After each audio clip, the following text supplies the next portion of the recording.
नमस्कार दोस्तों और स्वागत है आपका आपके ही अपने YouTube चैनल बीएड एग्ज़ाम पर। और दोस्तों उम्मीद करता हूँ आप सब लोग बहुत ही अच्छे होंगे, एग्ज़ाम के बाद थोड़ा रिलैक्स कर रहे होंगे और आगे आने वाले एग्ज़ाम्स के लिए अपनी तैयारियाँ भी कर रहे होंगे। सो आज की इस वीडियो में हम डिस्कस करने वाले हैं लैंग्वेज अक्रॉस द करिकुलम। जी हाँ दोस्तों, लैंग्वेज अक्रॉस द करिकुलम, जो कि कभी आप देखोगे कि एक बहुत ही महत्वपूर्ण विषय है। यहाँ से आपको सी टेट, यूपी टेट या जो भी स्टेट एंट्रेंस एग्जाम देते हैं, आप सब जगह आपको यहाँ से क्वेश्चन देखने को मिलेगा ही मिलेगा। और ख़ासतौर पे अगर आप पूर्वांचल यूनिवर्सिटी के स्टूडेंट हैं तो आपको ये 4th सेमेस्टर में एक कंपल्सरी सब्जेक्ट के रूप में पढ़ना है। तो इस सेमेस्टर में जो इंपॉर्टेंट क्वेश्चन होते हैं वो मैं आपके साथ में डिस्कस कर रहा हूँ। लैंग्वेज अक्रॉस द करिकुलम में जो इंपॉर्टेंट क्वेश्चन आपके एग्जाम में आ सकते हैं वो मैं आपके साथ में यहाँ पर डिस्कस कर रहा हूँ। और इसी तरह के इंपॉर्टेंट वीडियोस यानी कि कंटेंट को मैं वीडियो के फॉर्मेट में, पीडीएफ के फॉर्मेट में आप लोगों के साथ में शेयर करता रहता हूँ इस चैनल के माध्यम से। तो अगर आप अभी तक हमारे चैनल से नहीं जुड़े हैं तो अभी के अभी चैनल को सब्सक्राइब करिए और नोटिफिकेशन बेल को प्रेस कर ली, ताकि नेक्स्ट टाइम जो भी इस तरह की वीडियोज़ में दूँ आपको उनका नोटिफिकेशन आपको मिल जाए। वीडियो देखिए, अगर अच्छा लगे तो लाइक करिएगा, अगर आपको अच्छा ना लगे तो क्यों नहीं लगा वो भी मुझे सजेस्ट करने के लिए कमेंट जरूर करिएगा। तो चलिए पहला क्वेश्चन ले लेते हैं हम लोग। और पहला क्वेश्चन है दोस्तों कि सोशल रिलेशनशिप क्या है। तो देखिए दोस्तों, इस तरह के क्वेश्चन जब भी आपके एग्जाम में आए तो आप क्वेश्चन को सिंपल है तो सिंपल ही रहने ले, ज़्यादा इसको कॉम्प्लिकेटेड करने की कोशिश ना करें। क्योंकि कई बार क्या होता है, आप जो है बहुत ज़्यादा लिखने का प्रयास करने लगते हैं। तो ध्यान रखिए कि हमारा क्वेश्चन क्या है। अगर मैं आपके पूर्वांचल यूनिवर्सिटी के हिसाब से बात कर रहा हूँ, ये हमारे सेक्शन ए में आया है। सेक्शन ए यानी कि आपको यहाँ पर 50 शब्दों में उत्तर देना है और आपको मिलने कितने हैं, 2 अंक। तो जितने अंक हैं और जितने शब्द निर्धारित है उसी के अनुसार आपका उत्तर भी होना चाहिए। तो define social relationship. Social relationship क्या है? अच्छा, एक चीज़ के लिए और माफ़ी चाहूँगा दोस्तों, अभी ये पूरा का पूरा कंटेंट इंग्लिश में, बट आप डोंट वरी, बिल्कुल ही परेशान मत होइए। आगे आने वाले वीडियोज़ में ये कंटेंट आपको हिंदी में भी मिल जाएगा और आपको हिंदी इंग्लिश दोनों में, जैसे कि मैं पहले देता रहा हूँ वैसे भी आपको देता ही रहूँगा कंटेंट। जस्ट अभी ये कंटेंट मेरे पास अवेलेबल था तो मैंने सोचा आप लोगों के साथ में शेयर कर दूँ, क्योंकि जो हमारे इंग्लिश में पढ़ने वाले दोस्त हैं उनके लिए थोड़ा और ज़्यादा यूज़फुल हो जाएगा। चलिए, और आपके लिए भी यूज़फुल है, आप समझ लीजिए, कंटेंट हम आपको आगे हिंदी में प्रोवाइड कर देते हैं। तो डिफाइन सोशल रिलेशनशिप पूछा जा रहा है कि सोशल रिलेशनशिप क्या है, यानी कि सामाजिक संबंध क्या है। सामाजिक संबंध क्या है, या इसी प्रश्न को पूछा जा सकता था कि सामाजिक सोशल रिलेशनशिप का importance, what is the importance of social relationship, define social relationship, what is social relationship. तो सब एक ही क्वेश्चन है, यहाँ पर समझेंगे। यहाँ पे देखते हैं, तो यहाँ पर बोला जा रहा है, तो देखते हैं कि social relationship refers to the connection between the individual, group and organisation that involve social interaction and behaviour. गौर करिएगा कि सोशल रिलेशनशिप क्या बोल रहा है, कि सोशल रिलेशनशिप का मतलब होता है कि एक इंडिविजुअल का जो रिलेशनशिप होता है या तो किसी दूसरे इंडिविजुअल के साथ में या इसी तरह के और भी बहुत सारे जो इंडिविजुअल हैं उनके साथ में। तो ये जो रिलेशनशिप होता है इसे हम कहते हैं सोशल रिलेशनशिप। अच्छा, ये रिलेशनशिप एक ग्रुप का किसी दूसरे ग्रुप के साथ हो सकता है, एक ग्रुप का किसी इंडिविजुअल के साथ हो सकता है, या एक इंडिविजुअल का दूसरे इंडिविजुअल के साथ में हो सकता है। तो ये होता है हमारा सोशल रिलेशनशिप। ठीक है, सोशल रिलेशनशिप में हम अपनी बातों को तो शेयर करते ही करते हैं, हम अपने बिहेवियर्स को भी शेयर करते हैं। आपने देखा होगा कि एक समाज में, एक सोसाइटी के मेंबर्स की अप्रॉक्सीमेटली लगभग एक ही जैसी दिनचर्या होती है, एक ही तरह का फूडिंग का हैबिट हो, एक ही तरह की खाने पीने की हैबिट होती है, एक ही तरह की भाषा बोलते हैं, एक ही तरह का लाइफ स्टाइल भी होता है। तो सोशल रिलेशनशिप में क्या होता है कि हम सिर्फ अपनी बातें शेयर नहीं करते बल्कि लाइफ स्टाइल शेयर करते हैं, अपना रहने का तरीका शेयर करते हैं, खाने पीने का तरीका शेयर करते हैं, एजुकेशन का तरीका शेयर करते हैं, और साथ ही साथ में एक view point, common view point भी हम लोग शेयर करते हैं। यानी कि हमारे समाज में जिनके साथ हमारा सोशल रिलेशनशिप है, हमारे आसपास के जो लोग हैं, मेंबर्स हैं, उनके साथ में हमारा एक कॉमन व्यू पॉइंट होता है, कॉमन आइडियाज़ हम लोग शेयर करते हैं, एक ही जैसी विचारधारा, एक ही तरह का कॉन्सेप्ट हमारा होता है।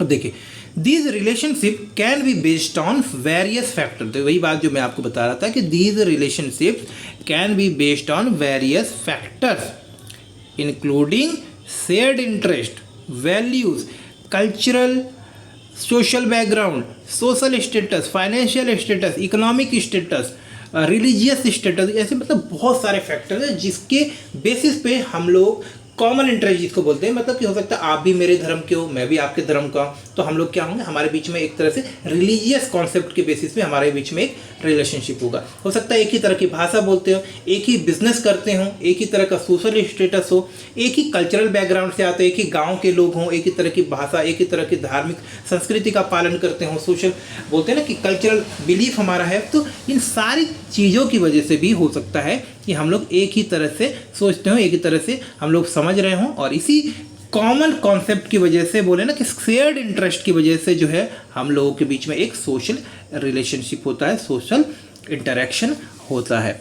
Example of social relationship can be friendship, romantic partnership, family relationship. देखिएगा यहाँ पे क्या क्या हो सकता है कि जो दोस्तों के बीच में रिलेशनशिप होता है वो भी सोशल रिलेशनशिप है, जहाँ पर दो लोगों के बीच में जो है एक रोमांटिक मतलब प्रेम प्रसंग बोल सकते हैं, या दो लोग आपस में प्रेम के संबंध से जुड़े हुए हैं उनको भी हम लोग एक तरह से रिलेशनशिप बोल सकते हैं, सोशल रिलेशन। फैमिली रिलेशन जहाँ की फैमिली के मेंबर्स आपस में जुड़े थे, माता पिता, भाई बहन, दादा दादी, तो वो भी एक सोशल रिलेशनशिप पे। प्रोफेशनल रिलेशनशिप जहाँ हम काम करते हैं वहाँ पर हम अपने कलीग के साथ में, अपने सहकर्मी होते हैं उनके साथ में भी हम लोग क्या होते हैं, एक सोशल रिलेशनशिप शेयर करते हैं, तो वो भी प्रोफेशनल कनेक्शंस हो गए। Community involvement and more. Social relationship can be positive or negative, and they can play an essential role in shaping individual identity, well-being and social support system. ध्यान दीजिएगा, ये बड़ा इंपॉर्टेंट पॉइंट है, इसको अपने exam में लिखिएगा कि सोशल रिलेशनशिप जो हो सकता है ना वो पॉजिटिव और नेगेटिव भी हो सकता है।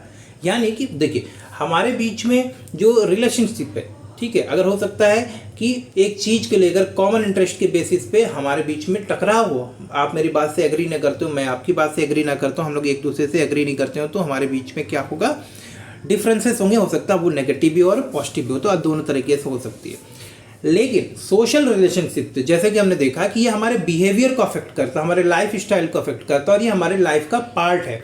तो सोशल रिलेशनशिप जो है एक इंडिविजुअल की आइडेंटिटी को डिफाइन करने में मदद करता है। फॉर एग्जांपल, अगर आप जिस तरह की लैंग्वेज का इस्तेमाल करते हो, अभी हम आगे चल के लैंग्वेज अक्रॉस द करिकुलम में समझेंगे कि लैंग्वेज का कितना बड़ा इम्पैक्ट है किसी की आइडेंटिटी को डिफाइन करने में। तो हम देखेंगे जिस तरह की भाषा हम बोलते हैं, जिस तरह का खाना हम खाते हैं, जिस तरह के रहन सहन हमारा है, तो जो सोशल रिलेशनशिप है कहीं ना कहीं वो आपकी आइडेंटिटी को डिफाइन करता है। हम बोलते ना यार क्या एकदम गंवार आदमी हो, फॉर एग्जांपल मैं आप बता रहा हूँ, या बोलते हैं आप पढ़े लिखे नहीं हो, क्या आप गांव से आए हो, इस तरह की भाषा हम क्यों बोलते हैं? हम एक बिहेवियर के बेसिस में, सोशल बिहेवियर के बेसिस में हम आपको आइडेंटिफाई करते हैं। आप मुझे आइडेंटिफाई करोगे कि मैं गंवार आदमी हूँ, मैं कम पढ़ा लिखा हूँ, मैं गरीब आदमी हूँ, जो भी मेरे बिहेवियर के बेसिस पे, मेरे स्टेटस के बेसिस पे आप मेरी आइडेंटिटी को एक डिफाइन कर सकते हो, या मेरी आइडेंटिटी के बारे में एक क्या बोल सकते हैं, एक सोच सकते हो, मेरी आइडेंटिटी क्या हो सकती है उसके बारे में आप जो है एक अनुमान लगा सकते हो। तो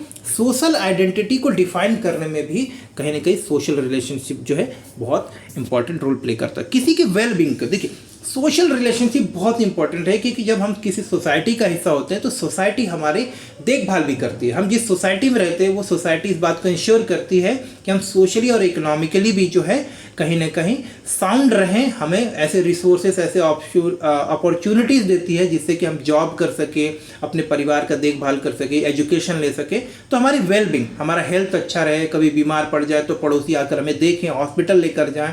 इस तरह की जो सुविधाएं हैं वो कहीं ना कहीं हमारी सोशल रिलेशनशिप और सोशल कनेक्शन की वजह से ही पॉसिबल हो पाता है। तो सोशल रिलेशनशिप कहीं ना कहीं हमारी वेलबींग को भी जो है सपोर्ट करता है। इसके अलावा सोशल सपोर्ट सिस्टम, जैसे कि इमोशनल सपोर्ट, शादी विवाह में आपको फाइनेंशियल सपोर्ट चाहिए होती है, आपको फिजिकल सपोर्ट चाहिए होता है, आप सोशल नेटवर्क अच्छा है आपका तो लोग आपको हेल्प करते हैं, आपके घर में कोई भी प्रोग्राम होता है, कोई पूजा पाठ होता है, कुछ भी, तो सोशल सपोर्ट सिस्टम के रूप में भी जो है आपके सोशल रिलेशनशिप बहुत इंपॉर्टेंट है। तो उम्मीद करता हूँ कि आप सोशल रिलेशनशिप को समझ गए होंगे। अगर इस कॉन्सेप्ट को समझने में थोड़ा भी आपको दिक्कत हो रही हो तो आप मुझे बताइए। जस्ट 2 नंबर का इसीलिए मैं आपको ब्रीफली यहाँ पर बता रहा हूँ। अगला क्वेश्चन है हमारा कॉन्सेप्ट ऑफ थिंकिंग। तो आइए इसको देखते हैं। ठीक है दोस्तों, कॉन्सेप्ट ऑफ थिंकिंग ये भी इंपॉर्टेंट क्वेश्चन और कई बार रिपीटेड क्वेश्चन भी, आप इसको चाहें तो चेक कर सकते हैं। तो इसको हम देख लेते हैं। थिंकिंग कैन बी ब्रॉडली, यहाँ पे देखिएगा, thinking can be broadly defined as the mental process of considering और processing information in order to form judgment, make decision, solve problems और जनरेट सम क्रिएटिव आइडियाज। ध्यान रखिएगा। तो क्या कहा जा रहा है कि थिंकिंग क्या है? थिंकिंग एक प्रोसेस है। इस प्रोसेस को कब स्टार्ट किया जाता है? जब हम किसी टाइप का एक जजमेंट लेना चाहते हैं या हम कोई डिसीजन बनाना चाहते हैं, यानी डिसीजन लेना चाहते हैं, या किसी प्रॉब्लम में फंस गए और उसका हम सॉल्यूशन करना, यानी कि कोई सॉल्व करना चाहते हैं कोई प्रॉब्लम, या फिर किसी सिचुएशन को लेकर हम कुछ नया करना चाहते हैं, तो हमारे दिमाग में नई क्रिएटिव आइडियाज़ को फॉर्म करना होता है। तब जाकर जो है हम लोग थिंकिंग के प्रोसेस में इन्वॉल्व होते हैं। तो यहाँ से एक चीज़ हमें समझ में आ गया दोस्तों, एक चीज़ हमें समझ में आ गया यहाँ पर कि ये क्या है, एक कॉम्प्लेक्स प्रोसेस और ये एक मल्टी डायमेंशनल प्रोसेस भी है that involves various cognitive activities such as perception, attention, memory, reasoning, imagination and language. तो अभी एक चीज़ तो हम समझ गए कि थिंकिंग क्या है। थिंकिंग एक प्रोसेस है और ये प्रोसेस कब स्टार्ट होता है? ये प्रोसेस स्टार्ट होता है जब हम किसी चीज़ के बारे में कोई जजमेंट करना चाहते हैं, किसी चीज़ को लेकर हम एक डिसीजन बनाना चाहते हैं। हमारे सामने कोई प्रॉब्लम है, कोई सिचुएशन है, उस प्रॉब्लम से हम बाहर निकलना चाहते हैं, उस प्रॉब्लम को हम सॉल्व करना चाहते हैं, या फिर कोई नई सिचुएशन में है और हम उसको किसी प्रॉब्लम को या किसी चीज़ के बारे में कुछ नया क्रिएटिव करना चाहते हैं। इन सारे सिचुएशन को जब हम फेस करते हैं, इस सिचुएशन में हम जब आते हैं तो हम थिंकिंग के प्रोसेस को स्टार्ट करते हैं। लेकिन थिंकिंग का प्रोसेस इतना सिंपल नहीं। थिंकिंग का प्रोसेस क्या होता है? कॉम्प्लेक्स होता है और मल्टी डायमेंशनल होता है। थिंकिंग में हम सिर्फ एक ही डायरेक्शन में नहीं सोचते, एक ही डायमेंशन में नहीं सोचते। इसका मतलब यही हो गया। थिंकिंग में क्या होता है? हम बहुत सारे कॉग्निटिव प्रोसेसेस से होकर अपने जो है किसी जजमेंट पर पहुंचते हैं या किसी प्रॉब्लम को सॉल्व करते हैं। इसमें हमारा परसेप्शन होता है, यानी कि जो हमारे सामने सिचुएशन है, जो हमारे सामने प्रॉब्लम है, या हम जिस चीज़ के बारे में कुछ क्रिएटिविटी करना चाहते हैं उसके बारे में हम क्या सोचते हैं, तो यानी कि हमारा परसेप्शन। उसके बाद उस चीज़ को लेकर हम कितने अटेंटिव, उसके बारे में हमने क्या क्या चीज़ें फाइंड आउट की, क्या क्या ऑब्जर्व किया। अटेंशन, प्रॉब्लम को लेकर हमने क्या ऑब्जर्व किया, अटेंशन क्या है हमारा।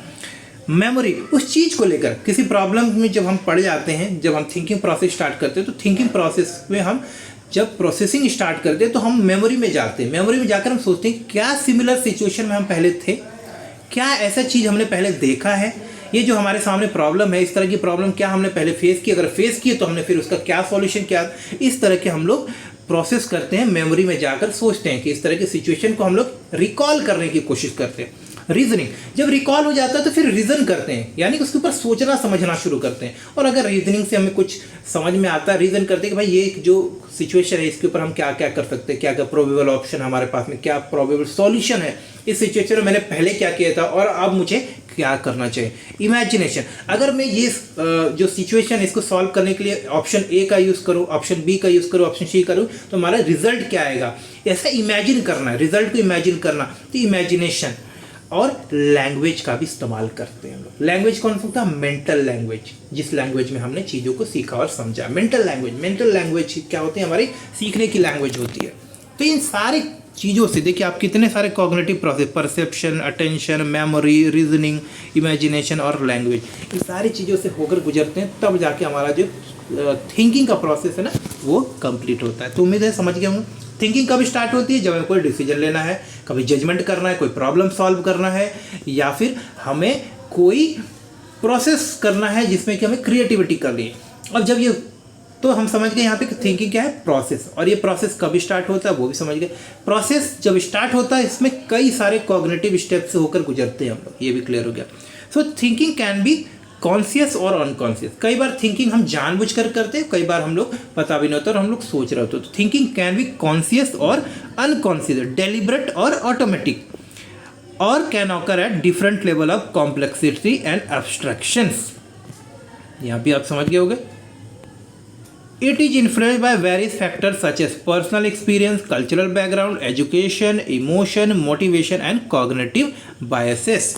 तो ध्यान देखिए, यहाँ पर हमने बताया कि थिंकिंग जो है आपकी ना कई बार कॉन्शियसली भी करते हैं और अनकॉन्शियसली भी। कई बार हम लोग जानबूझकर करते हैं और कई बार ऑटोमेटिकली हो जाता है। कई बार जो है ये हम थिंकिंग करते हैं ना, उसको हम लोग कई बार थोड़ा सा सोचते हैं, कई बार बहुत ज़्यादा सोचते हैं, और कई बार हम कई दिनों तक सोचते हैं। तो it can happen at different level and of different complexity भी।